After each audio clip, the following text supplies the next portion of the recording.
আজকের এই রেসিপিটি কিন্তু শুধুমাত্র আইসক্রিম লাভারদের জন্য। আর এই রেসিপি একবার যদি আপনারা বানান আপনাদের কাছে খুবই ভালো লাগবে।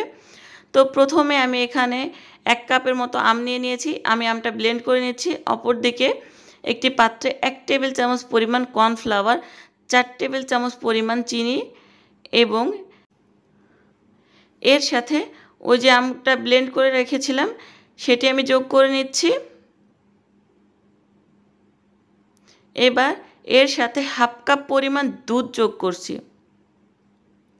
হাফ কাপের হয়তো একটু বেশি হতে পারে। এখন আমি সব কিছু হ্যান্ড হুইস্ক দিয়ে মিশিয়ে নিচ্ছি। তো এখন আমি চুলাতে চলে এসেছি। একটি স্প্যাচুলা দিয়ে অনবরত নেড়ে নিচ্ছি। এখন গ্যাসের চুলাটা অন করে দিচ্ছি এবং কিছুক্ষণ জাল করে নিচ্ছি। যখন এরকম বাবল উঠে আসবে উপরে তখন আমি কিছুটা পরিমাণ ফুড কালার যোগ করছি। এটা অপশনাল, এটা আপনারা চাইলে স্কিপ করতে পারেন। কালারটা সুন্দর আসবে এজন্য আমি এখানে ফুড কালার যোগ করে নিয়েছি। তো জাল করার এক পর্যায়ে যখন এরকম একটা টেক্সচার চলে আসবে তখন আমি চুলা থেকে নামিয়ে নিয়েছি, কারণ ঠান্ডা হওয়ার পর ঠিক এরকম ঘন হয়ে যাবে। আমি এখন এই মিশ্রণটি ঠান্ডা করে নিচ্ছি। মিশ্রণটি পুরোপুরি ঠান্ডা হয়ে গেছে। অপর দিকে একটি পাত্রে আমি 1 কাপ পরিমাণ হুইপ ক্রিম নিয়ে নিচ্ছি। আজকে আমি ভিভো হোয়াইট বা ভিভো অ্যাম্বিয়েন্ট যেটা বলেন সেই হুইপ ক্রিম নিয়ে নিয়েছি। এখন ইলেকট্রিক বিটার দিয়ে আমি বিট করে নিচ্ছি। মোটামুটি 2 মিনিটের মতো আমি লো স্পিডে বিট করে নিয়েছি। আজকের রেসিপির জন্য কিন্তু স্টিপে হওয়ার কোনো প্রয়োজন নেই। ঠিক যখন এরকম টেক্সচারে আসবে ক্রিমটা তখন আগে থেকে রেডি করে রাখা মিশ্রণটি অল্প অল্প করে দিয়ে আমি বিটার দিয়ে মিক্স করে নিচ্ছি।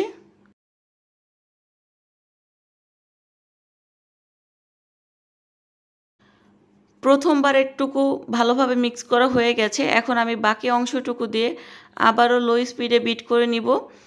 এই সময় কিন্তু বিটারের স্পিড একদম লো রাখবেন, নইলে ক্রিমটা বেশি স্টিফ হয়ে যাবে, আইসক্রিমের টেস্টটা ভালো আসবে না। এটা আমার পার্সোনাল টেস্ট বাড অনুযায়ী আমি বললাম। তো এখন সম্পূর্ণ আইসক্রিমের মিক্সারটি রেডি হয়ে গেছে। আমি বিটারে কাটা সরিয়ে নিচ্ছি। আপনারা চাইলে এই সময় কিপ করে রাখা কিছু আম দিয়ে দিতে পারেন। এখন আইসক্রিমগুলো আমি মাটির ছোট ছোট হাঁড়িতে নিয়ে নিচ্ছি। ওই যে আমরা নলেন গুড়ের আইসক্রিম খেতাম না, ওইগুলো দেখে আমি এটা ইন্সপায়ার হয়েছি। তো এখন সবগুলো হাঁড়িতে চামচের সাহায্যে আইসক্রিম নিয়ে নিচ্ছি।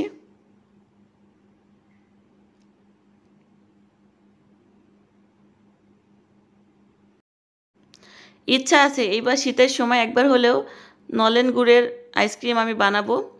যাই হোক, এই হাঁড়িগুলোকে আমি ট্যাপ করে নিচ্ছি। এবার হাঁড়িগুলোর উপরে আমি কয়েকটি আমের টুকরো দিয়ে দিচ্ছি। এটা সম্পূর্ণ দেখার সৌন্দর্যের জন্য আমি করছি, তবে আপনারা চাইলে এরকম কিউব করে এই আইসক্রিমের ব্যাটারের সাথে মিক্স করে নিতে পারেন। আইসক্রিমগুলো যেহেতু আমি ডিপে সেট হতে দিব আর এগুলোর সঙ্গে কোনো ঢাকনাও নেই, এজন্য আমি ফয়েল পেপার দিয়ে খুব ভালোভাবে এগুলো আটকে নিচ্ছি যেন আইসক্রিমের উপরে কোনো ক্রিস্টাল না জমে। তো সবগুলো হাঁড়ি এভাবে আমি সিল করে নিচ্ছি। এই হাঁড়িগুলোকে আমি ওভারনাইট সেট হতে দিয়েছি। তো ওভারনাইট সেট হয়ে গেছে। আমি আপনাদেরকে দেখাচ্ছি ফয়েল পেপার খুলে যে আইসক্রিমগুলো কত সুন্দরভাবে সেট হয়েছে।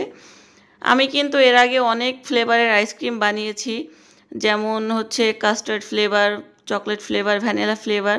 ভ্যানিলা আইসক্রিমের রেসিপিটা তো আমার এই পেজে আছে। এতদিনের বেস্ট আইসক্রিম ছিল এটা। এটা বানানোর সাথে সাথে শেষ। তো আপনারাও একবার ট্রাই করবেন। আর ভিডিওটি কেমন লাগলো অবশ্যই আমাকে কমেন্ট করে জানাবেন। আর এতক্ষণ ভিডিওটি দেখার জন্য আপনাদেরকে অসংখ্য ধন্যবাদ। সবাই অনেক ভালো থাকবেন আর বেশি বেশি আমার চ্যানেলের ভিডিওগুলো দেখবেন।